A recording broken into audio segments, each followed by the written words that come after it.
ఆంధ్రప్రదేశ్ శాసనసభ సమావేశాలు ముగిశాయి నిన్ననే.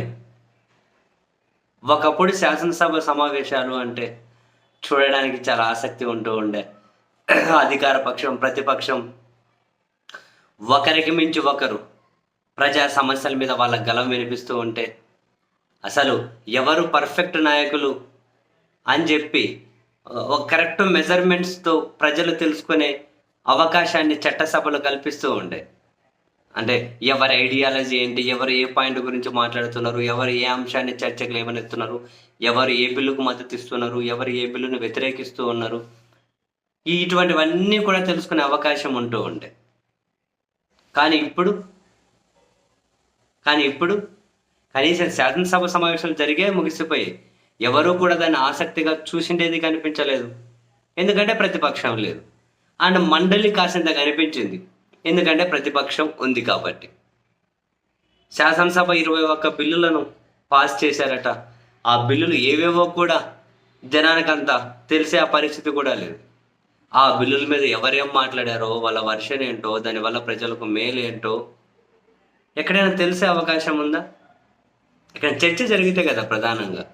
మేబీ ఇక్కడ సభ్యులు ఏమైనా చర్చించి ఉంటారేమో, వాళ్ళ అభిప్రాయాలు చెప్పడం అంటే వాళ్ళు ప్రవేశపెట్టిన బిల్లుకు సంబంధించిన చర్చ అయితే చేయరు కదా. ముఖ్యమంత్రి గారి దగ్గర నుంచి నెక్స్ట్ ఎవరు మాట్లాడినా కూడా జగన్ను గత ప్రభుత్వాన్ని తిట్టాలి, జగన్మోహన్ రెడ్డి గారిని తిట్టాలి, గత ప్రభుత్వాన్ని తిట్టాలి, జగన్మోహన్ రెడ్డి గారిని తిట్టాలి. నాకు అనిపిస్తుంది ఒక్కోసారి, చాలాసార్లు ఈ సమావేశాలు జరిగినప్పుడు కూడా అనిపించింది, మొత్తం శాసనసభ ఎన్ని గంటల సమావేశమైంది, ఓవరాల్గా అసెంబ్లీ ఎన్ని గంటల సమావేశమైంది, ఆ సమావేశంలో జగన్మోహన్ రెడ్డి గారిని తిట్టడానికి వినియోగించిన టైం ఎంత కనుక చూస్తే చాలా మెజారిటీ టైము అది ఉన్నా కూడా ఆశ్చర్యం లేదేమో అని. మీరు చూడండి, జగన్ గారిని గత ప్రభుత్వాన్ని తిట్టకుండా ప్రసంగించినటువంటి సభ్యుల ప్రసంగాలు ఎక్కడైనా ఉన్నాయా? ఉంటే సంతోషమే. గత ప్రభుత్వ విధానాలు, వీళ్ళ ప్రభుత్వ విధానాలను కంపేర్ చేసుకుంటూ ఒక చర్చ ముందుకు తీసుకెళ్లడం స్వాగతించాల్సింది, ఎవరు కాదని చెప్పట్లేదు. అలా జరిగిందా? అసలు జరగలేదు. నిందించడం, హేళన చేయడం, రాజకీయ విమర్శలు చేయడం, అర్థవంతమైన చర్చ అయితే జరగలేదు. అండ్ ఇప్పుడు ఆంధ్రప్రదేశ్ విభజింపబడిన తర్వాత ఇప్పుడున్నటువంటి ప్రధానంగా రాజకీయ పార్టీలు, ఆ నాయకులు ఏదో వీళ్ళు ఒకరికొకరు యుద్ధాలు చేస్తున్నట్లే కనిపిస్తుంది. ప్రజా సమస్యల మీద మన అందరి బాధ్యత అదే, ఒక హెల్దీ రిలేషన్ ఉండాలి రాజకీయాల్లో అని ఆ లైన్నే తీసేశారు. ఏదో యుద్ధాల్లాగానే ఒకరికొకరు మాట్లాడితేనే ఒకరికొకరు హాయ్ బాయలు చెప్పుకొని ఇటువంటి పరిస్థితే లేదు. ఒకరి అధికారంలో ఉంటే ఇంకొకరు అసెంబ్లీలకు పోరు, ఇంకొకరు అధికారంలో ఉంటే వీళ్ళు ఏమంటారు అసెంబ్లీలకు వెళ్ళరు.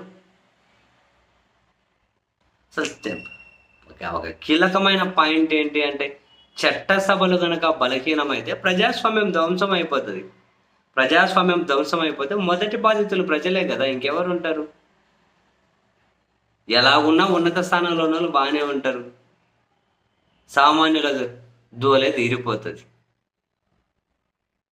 కనీసం వచ్చే అసెంబ్లీ సమావేశాలైనా ఒక అర్థవంతమైన చర్చ జరిగే విధంగా అధికార పార్టీ, ప్రతిపక్ష పార్టీ ఇద్దరూ కూడా అసెంబ్లీలో ఉండి ప్రజా సమస్యల మీద చర్చించే విధంగా ముందుకు వెళ్తారని చెప్పి మనం ఆశించడం తప్ప అంతకు మించి చేయగలిగిండేది ఏముంది? అసలు ఎంత దారుణం అయిపోయినాయి ఆంధ్రప్రదేశ్లో రాజకీయాలంటే, రాజకమయ్యా నిజంగా.